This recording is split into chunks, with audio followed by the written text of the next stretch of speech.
So, hello students. Now I am going to explain you about expressions of Cp and Cv. Cp is what? It is the specific heat capacity of gas at constant pressure. Cv, SHC at constant volume. And then about the ratio of SHC. It's clear? So, see here I have taken 1 mole of gas. Here I have taken 1 mole of gas. Let its each particle is having f degrees of freedom. F degrees of freedom. So in the previous class we have deduced a formula of the internal energy, and this is an ideal gas. This we are evaluating for an ideal gas. It is clear. So, in the previous lecture, we have deduced one formula of average total internal energy of 1 mole of an ideal gas. Total internal energy of 1 mole of an ideal gas is 1 upon 2 F into R into T. It's clear? There is an ideal gas at the absolute temperature capital T, and such that its each molecule is having f degrees of freedom. So, there will be how much will be the total internal energy associated with 1 mole of the gas will be this. It's clear? So, if you find out du upon dt, differentiating with respect to temperature. So, du upon dt will be 1 upon 2 f into R d by dt of t. So, that will be 1 upon 2 f into R. This will be du upon dt. Now, let the gas is heated at the constant volume. Here we are heating the gas at the constant volume. So, see here, when gas is heated at constant volume, then how much will be the energy supplied? How much will be the energy supplied, heat energy supplied? So, as you know that Q equals to mu into Cv into dt. This is the formula. If mu mole of the gas is heated at the constant volume, so what is the formula that you have studied in the class 10? M into C into delta T, in place of M, number of moles, in place of C, SHC at constant volume, and let it heated by temperature dt. So, this is change in temperature. So, here it is 1 mole of gas, so it will be equal to, and since it is heated by an infinitesimally small temperature dt, so that is why I am writing dq. 1 into Cv into dt. dq equals to Cv dt. Now, see here, we will use from first law of thermodynamics. First law gives one relationship, dq equals to du minus dw. It's clear, this is du equals to dq minus dw. du equals to dq minus dw. You can see here. Now, since it is heated at the constant volume, dw will be 0. Why dw will be 0? Because it is P into dV, and since heated at constant volume, there will be no change in temperature. No change in temperature, therefore, it will become 0. And when it will become 0, what will you get from here? You will get du equals to dq. You can see once again. Here I have taken 1 mole of the gas at the absolute temperature capital T. Let each molecule is having f degrees of freedom. So, what is the total internal energy of the gas? This. Now here I have differentiated this du upon dt equals to 1 upon 2 f into r. It is clear. Now when gas is heated at the constant volume, so what will be the heat energy supplied? So dq equals to, by using that formula, mu is 1 mole into Cv into dt, means dq equals to Cv into dt. Now from first law of thermodynamics, change in internal energy du equals to dq minus dw. Since dw will be 0, why it will be 0? Because there is no change in volume. Therefore du equals to dq. du equals to dq. So see here, now you substitute these values here. I am writing here. What is du? du equals to dq and du equals to Cv dt.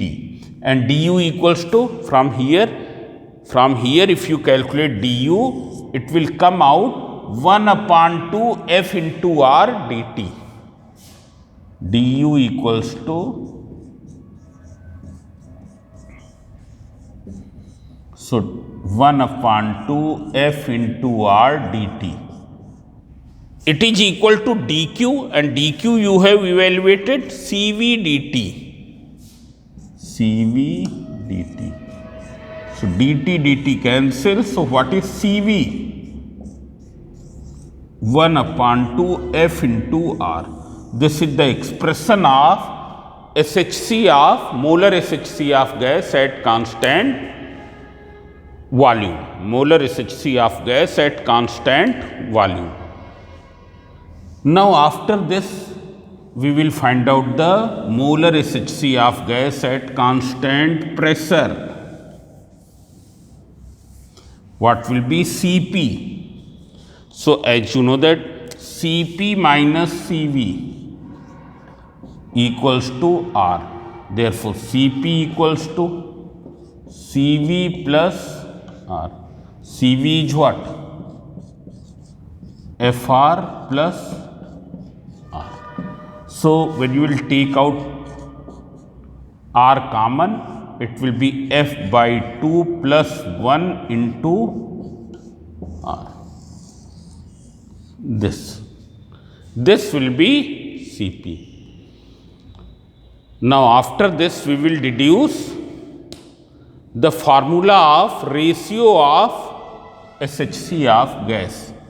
So see here, what is ratio of SHC of gas? You can see gamma equals to Cp upon Cv. Gamma equals to Cp upon Cv. When you will do this divided by that, what will you get? R will be cancelled. In numerator you will get F by 2 plus 1, and in denominator F by 2. So take the LCM, and here F by 2. So 2 and 2 cancel. So gamma equals to F plus 2 upon F. Separate the terms. F by F plus 2 upon F. So gamma equals to 1 plus 2 upon F.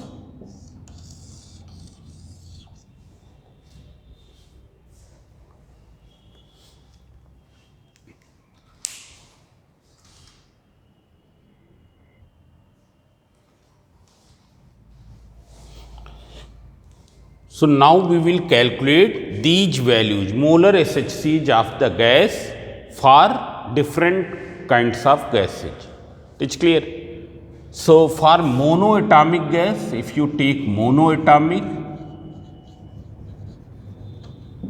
gas, then F equals to 3 and F equals to 3. So if you calculate this, what will be Cp? Cp equals to 3 by 2 plus 1, that is equals to 5 by 2. 3 by 2 plus 1 into R means 5R by 2. What is Cv? 1 by 2 Fr that is equals to 3r by 2. And what will be gamma if you see? Gamma, so it is 1 plus 2 upon 3, that is equals to 3 plus 2, 5 upon 3. When you will calculate 1.67. It's clear. What are their units? You can see here it is calorie per mole per Kelvin. Calorie per mole per Kelvin. It's clear. As you know that C equals to what? It is Q upon mu into dt. So this is in calorie, this is in mole, and this is in Kelvin. Now these values are in the close agreement. The theoretical values are in the close agreement with the experimental values. It has been found that the values of Cp, Cv and gamma which are found by this theoretical calculation was in the close agreement with the experimental results. But in triatomic gases, in the polyatomic gases, it was differing slightly, because in triatomic or polyatomic gases, it was found that their motion is also governed by the quantum laws. Motion of the molecules of the polyatomic gases is also governed by the quantum laws. That's why the values of Cp, Cv and gamma which were obtained by applying the classical laws were significantly differing from the experimental values. Now if you see for the monoatomic, you can see here for monoatomic degrees of freedom are 5. If you calculate it, so I am writing directly Cp equals to F plus 2 upon 2, that is equals to 7 upon 2, 7r by 2. Cv equals to 5r by 2 and gamma equals to 7 upon 5, 1.4. It's clear? This is for diatomic. If we see for triatomic, atomic or polyatomic. So in polyatomic gases we know that F equals to 6. F equals to 6, so when you will substitute Cp equals to 6 by 2, that is 3 plus 1, 4r. Cv equals to 3r and gamma equals to 1 plus 2 by 6, that is equals to 1 plus 1 by 3, so 4 by 3. So this is all about in this lecture. In the next class we will do the numericals over this on kinetic theory of gases. Thank you.